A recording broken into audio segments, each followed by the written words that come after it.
Assalamualaikum warahmatullahi wabarakatuh. Alhamdulillahi rabbil alamin. Wa sallallahu wa sallama wa baraka ala sayyidina Muhammadin sayyidil awwalina wal akhirin wa ala alihi wa sahbihi ajma'in. Wa ba'du fallahumma la sahla illa ma ja'altahu sahla wa anta taj'alul hazna idha syi'ta sahla. Allahumma 'allimna ma yanfa'una wanfa'na bima 'allamtana wa zidna 'ilman tanfa'una bihi ya rabbal alamin. Wa sallallahu wa sallama wa baraka ala sayyidina Muhammadin wa ala alihi wa sahbihi ajma'in. Walhamdulillahi rabbil alamin. Akhwati muslimat yang dimuliakan Allah Subhanahu wa taala, alhamdulillah kita bersyukur kepada Allah Subhanahu wa taala hingga detik ini masih Allah beri kesempatan kepada kita untuk menambah bekal hidup akhirat kita. Semoga setiap gerak dan diam kita bernilai ibadah yang diridhoi oleh Allah Subhanahu wa taala, dan semoga Allah Subhanahu wa taala karuniakan thabat, keteguhan di jalan Islam ini sampai meraih husnul khatimah. Amin ya rabbal alamin. Salawat dan salam semoga senantiasa Allah limpahkan kepada Rasulullah Muhammad sallallahu alaihi wasallam, keluarga beliau, sahabat-sahabat beliau, serta pengikut beliau hingga yaumil qiyamah. Akhwati muslimat yang dimuliakan Allah Subhanahu wa taala, kita masih membahas kisah Nabi Musa alaihissalam menemui, mencari Al-Khadir yang didampingi oleh Yusha ibnu Nun di surah Al-Kahf. Dan pada pertemuan sebelumnya kita telah membahas bagaimana perjalanan Nabi Musa alaihissalam dengan Yusha ibnu Nun yang ternyata melewati tempat yang dijanjikan oleh Al-Khadir, yang dijanjikan oleh Allah Subhanahu wa taala untuk bertemu dengan Al-Khadir. Dan kita sudah pelajari bahwa Nabi Musa alaihissalam ketika mendapat informasi yang disampaikan oleh Yusha bahwa bekalnya yaitu ikan yang dibawa yang sedianya akan dimakan untuk makan siang ternyata telah hilang di tempat yang memang sebenarnya dijanjikan tempat pertemuan dengan Al-Khadir. Kita telah pelajari, kita bahas di surah Al-Kahfi, surah Al-Kahf ayat 65-nya. Dzalika ma kunna nabgh, qala dzalika ma kunna nabgh, fartadda ala atharihima qasasa. Fartadda ala atharihima qasasa. Mereka berdua pun akhirnya kembali menelusuri bekas-bekas jejak langkah mereka untuk kembali ke as-sakhrah, ke batu besar di mana ikan tersebut hilang. Insyaallah kita akan lanjutkan ke ayat berikutnya, ayat ke-65, bagaimana Nabi Musa alaihissalam akhirnya bertemu dengan Al-Khadir. Allah Subhanahu wa taala firmankan, "Fawajada 'abdan min 'ibadina atainahu rahmatan min 'indina wa 'allamnahu min ladunna 'ilma." Fawajada, sebagaimana perjalanan Nabi Musa alaihissalam dengan Yusha bin Nun ketika melewati tempat yang dijanjikan, yaitu di sebuah batu, melewati batas itu dan sudah jauh, tapi Allah Subhanahu wa taala sampaikan di sini setelah Nabi Musa dan Yusha kembali, fartadda ala atharihima qasasa, tiba-tiba Allah Subhanahu wa taala sampaikan fa, seolah tanpa jeda waktu, seolah langsung ketika itu juga, tanpa waktu yang panjang, Nabi Musa alaihissalam pun akhirnya bertemu dengan Al-Khadir. Fa ini menunjukkan cepatnya perjalanan, cepatnya waktu, hingga kemudian langsung wajada. Mereka berdua menjumpai. Alif di akhir kata wajada ini adalah alif tathniyah, alif yang menunjukkan subjek ganda dari kata kerja wajada. Jadi mereka berdua, yaitu Nabi Musa alaihissalam dan Yusha, menjumpai, menemui, mendapati abdan seorang hamba. seorang hamba tidak disebutkan secara pasti, disebutkan dengan nakirah, tidak disebutkan dengan ma'rifat, tidak disebutkan secara indefinitif, tidak terdefinisikan seorang hambanya ini abdan, pokoknya seorang hamba min ibadina, di antara yang merupakan bagian dari ibad, hamba-hamba kami, di antara hamba-hamba kami. Abdan min ibadina, yang dimaksud di sini adalah Al-Khadir, sebagaimana dalam riwayat sahih yang telah kita bahas di awal perjumpaan kita membahas tentang kisah ini. Fawajada abdan min ibadina. Nabi Musa dan Yusha menemukan seorang hamba di antara hamba-hamba kami. Sering kita jumpai ketika Allah Subhanahu wa taala menggunakan kata kami, bukan berarti jamak, tetapi ini dhamir ta'zim, kata ganti untuk mengagungkan diri Allah Subhanahu wa taala, atau dhamir pengagungan, dhamir azamah, dhamir pengagungan, kata ganti pengagungan kepada Allah Subhanahu wa taala. Jadi tidak bermakna jamak. Nanti kita akan bahas secara detailnya bagaimana kemuliaan yang dimiliki oleh Al-Khadir. Abdan min ibadina.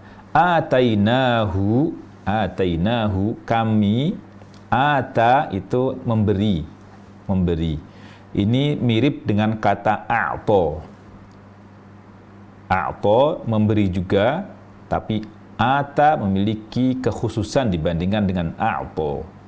A'ta bisa jadi pemberiannya kecil, lebih bersifat materi, sementara ata digunakan untuk hal-hal yang bersifat tidak selalu materi, tapi juga bersifat maknawi, spiritual, dan bisa untuk hal-hal yang besar, satu yang mulia. Ata. Kemudian nanya kami, kembali ke Allah Subhanahu wa taala. Ata ditambah dengan maka menjadi ataina. Jadi subjeknya adalah kami, yaitu Allah Subhanahu wa ta'ala. Atainahu, hunya kembali ke abdan min ibadina, yaitu Al-Khadir, seorang hamba di antara hamba-hamba kami. Diberi apa oleh Allah Subhanahu wa ta'ala? Atainahu rahmatan, suatu rahmat, suatu kasih sayang, suatu kasih sayang, min indina, dari indina, sisi kami. Ini menunjukkan bahwa rahmat yang ada, yang diberikan kepada Al-Khadir ini bukan sembarang rahmat.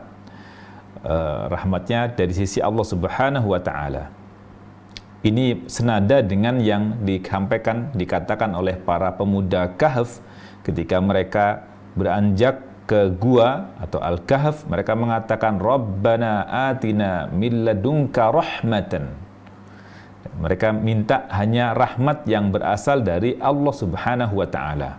Dan di sini Allah Subhanahu wa ta'ala berikan rahmatnya ini kepada Al-Khadir. Rahmatan min indina, dari sisi Allah Subhanahu wa ta'ala, dari sisi kami. Kami juga tadi menunjukkan dhamir kata ganti pengagungan kepada Allah Subhanahu wa ta'ala. Rahmatnya juga tidak terdefinisi rahmat secara spesifik, disebutkan dengan rahmatan indefinite. Jadi tanda indefinite-nya kata nomina itu ditunjukkan oleh tanwin, ya akhwati semuanya, ibu-ibu. Jadi ini menunjukkan kata indefinite. Dia kalau jadi kata definite maka akan ditambahkan al di depannya. Jadi abdan atau abdun menjadi al-abdu. Jadi ada tambahan alnya, berarti terdefinisi hamba yang mana. Jadi al-abdu ini definite. Kalau rahmah, ar-rahmah ini definite. Ar-rahmah, rahmatnya yang mana, gitu ya. Baik. Jadi Allah Subhanahu wa ta'ala berikan, karuniakan rahmat kepada Al-Khadir ini.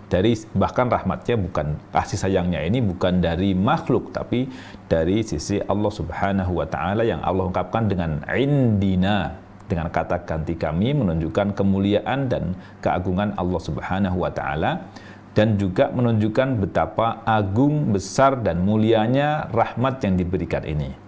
Jadi apapun yang bersanding dengan Allah Subhanahu wa taala, apapun yang Allah Subhanahu wa taala agungkan, maka dia menjadi agung sebagaimana Allah Subhanahu wa taala Maha Agung dan Maha Mulia.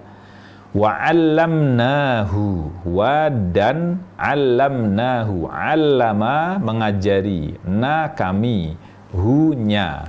Jadi kami telah mengajarinya, kami telah memberikan ilmu kepadanya. Jadi 'allamnahu, nanya kata ganti kami kepada Allah Subhanahu wa taala, kembali ke Allah Subhanahu wa taala. Jadi ataina tadi kata kerja bentuk lampau, telah kami beri, artinya menunjukkan bahwa itu fix, benar-benar telah diberi. Begitu juga 'allamnahu, telah kami karuniakan ilmu, telah kami ajari dia. 'Allamnahu min ladunna, juga demikian juga dari sisi kami, berasal dari Allah Subhanahu wa taala. Min, dari, ladun, pemilikan, kembali ke Allah Subhanahu wa taala. Na, ladunna. Ladunna ini berasal dari dua kata, ladun sisi atau milik, na kami. Ditambahkan di sini maka jadilah satu kata, satu rangkaian kata berasal dari kata ladun dan na, maka menjadi ladunna. Ladunna dua kata, ladun tambah dengan na. Apa yang Allah Subhanahu wa taala ajarkan kepada Al-Khadir ini ilman, suatu ilmu. Nakirah juga, indefinite juga. Kalau definite maka akan menjadi al-ilma. Al-ilma ditambahi dengan al definite namanya, atau al-ta'rif yang mengubah kata dari indefinite menjadi definite atau artikel al. Dan di sini disampaikan dengan ilman nakirah untuk menunjukkan bahwa ini ilmu sangat luas, juga sangat besar, sangat agung, dan sangat luar biasa. Ini menunjukkan, ditunjukkan oleh kata nakirah yang Allah Subhanahu wa taala sebutkan di sini. Jadi abdan diungkapkan dengan nakirah. Kemudian rahmatan diungkapkan dengan nakirah. Ilman juga diungkapkan dengan bentuk nakirah. Jadi ini ada hal-hal yang sangat luar biasa yang Allah Subhanahu wa taala sampaikan. Bahkan ketika diungkapkan abdan min ibadina, dari hamba-hamba kami, menunjukkan betapa mulianya. Karena sebaik-baik manusia, semulia-mulianya manusia adalah mereka yang menghambakan diri kepada Allah Subhanahu wa taala. Jadi bentuk kemuliaan itu ada pada penghambaan seorang manusia kepada Allah Subhanahu wa taala. Dan sebaliknya, serendah-rendahnya posisi manusia adalah ketika ia menghambakan diri kepada makhluk, menyembah selain Allah Subhanahu wa taala. Jadi kemuliaan itu ketika kita sebagai manusia hanya menghambakan diri kepada Allah Subhanahu wa taala. Atainahu rahmatan min indina, juga pemberian yang Allah Subhanahu wa taala sangat luar biasa. Atainahu memiliki kedudukan yang sangat luar biasa. Rahmatan min indina juga sangat luar biasa juga. Wa 'allamnahu, Allah yang mengajari, min ladunna, dari sisi Allah Subhanahu wa taala, ilman, suatu ilmu yang sangat agung. Masya Allah. Ini 3 kalimat sangat luar biasa. Sangat luar biasa. Fawajada 'abdan min ibadina atainahu rahmatan min indina wa 'allamnahu min ladunna ilma. Insyaallah mudah untuk dihafal ya. Coba hafalin. Fawajada, mereka berdua mendapati, menjumpai, abdan, seorang hamba, min ibadina, dari hamba-hamba kami. Ibad itu jamak dari abd. Ibad jamak dari abd. Selain ibad itu ada kata abid. Abid, ibad biasanya digunakan untuk penyembahan kepada Allah Subhanahu wa taala. Abid bisa jadi menyembah yang lainnya. Jadi memiliki spesifikasi kegunaan jamak ibad dan abid. Ya. Abdan min ibadina atainahu rahmatan min indina wa 'allamnahu min ladunna ilma. Mudah ya, insyaallah dihafal ya. Baik, kita akan pelajari satu persatu ayat atau kata demi kata, kalimat demi kalimat dari ayat ini. Fawajada 'abdan min ibadina atainahu rahmatan min indina wa 'allamnahu min ladunna ilma. Di At-Tafsirul Muyassar, para ulama penulis penyusun kitab ini mengatakan, menafsirkan, tafsir singkatnya fawajada hunaka. Fawajada, ingat dalam bahasa Arab itu mengubah panjang pendek, mengubah arti ya, maka kesalahan yang sangat fatal kalau kita sembarang memanjangkan, mendekkan, itu sangat fatal sekali. Coba bandingkan, wajada, danya pendek itu berarti dia mendapati, dia menjumpai. Sementara wajada ketika dipanjangkan sudah berubah menjadi mereka berdua. Wajada pendek danya satu orang menjumpai, mendapati. Wajada mereka berdua. Hati-hati ya. Wajada mereka berdua, siapa nih dua orang ini? Nabi Musa alaihissalam dan Yusha. Kan masih sambungan dari ayat sebelumnya, kisah sebelumnya. Nabi Musa alaihissalam kan fartadda, mereka berdua kembali menyusuri perjalanan mereka, jejak-jejak mereka berdua. Fartadda ala atharihima, jejak-jejak langkah mereka, bekas-bekas mereka berdua. Qasaso, dengarkan dengan sangat teliti supaya tidak sampai nyasar lagi. Perjalanannya lewat pasir, dicari-cari, maka sangat luar biasa susahnya mencari atau menyusuri perjalanan mereka. Baik, fawajada mereka berdua, fawajada hunaka di sana, mereka berdua di sana menjumpai abdan, seorang hamba salihan yang salih, min ibadina, di antara hamba-hamba kami. Huwal Khadir alaihissalam, yaitu Al-Khadir alaihissalam. Al-Khadir kita pakai yang Khadir, khoknya berfathah dan dotnya kasrah ya. Demikian Syekh Fadil As-Samirra'i menyatakan bahwa yang tepat adalah Al-Khadir dari kata hijau. Sebagaimana hadisnya telah kita bahas di pengantar dari kisah ini, dan nanti akan kita dapati hadis lagi yang setelah kita bahas pada pertemuan terdahulu. Wahwa, dan dia itu menurut penyusun kitab At-Tafsirul Muyassar ini, nabiyyun min anbiya'illahi. Nabiyyun, seorang nabi di antara nabi-nabi Allah Subhanahu wa taala. Ya. Tawaffahullah, Allah telah mewafatkannya. Jadi dia seorang nabi di antara nabi-nabi Allah yang telah Allah wafatkan. Ini menurut tafsir Al-Muyassar ini ya. Atainahu rahmatan min indina, kami telah memberinya suatu rahmat, kasih sayang yang berasal dari sisi kami, dari sisi Allah Subhanahu wa taala. Wa 'allamnahu min ladunna ilman 'azima, dan kami telah mengajarinya, telah memberikan ilmu kepadanya, min ladunna ilma, suatu ilmu yang berasal dari sisi kami, ilmu yang sangat agung, ilman aziman, ilmu yang agung, ilmu yang agung. Kata agung ini disimpulkan dari kata nakirah, indefinite-nya kata ilman. Wallahu a'lam.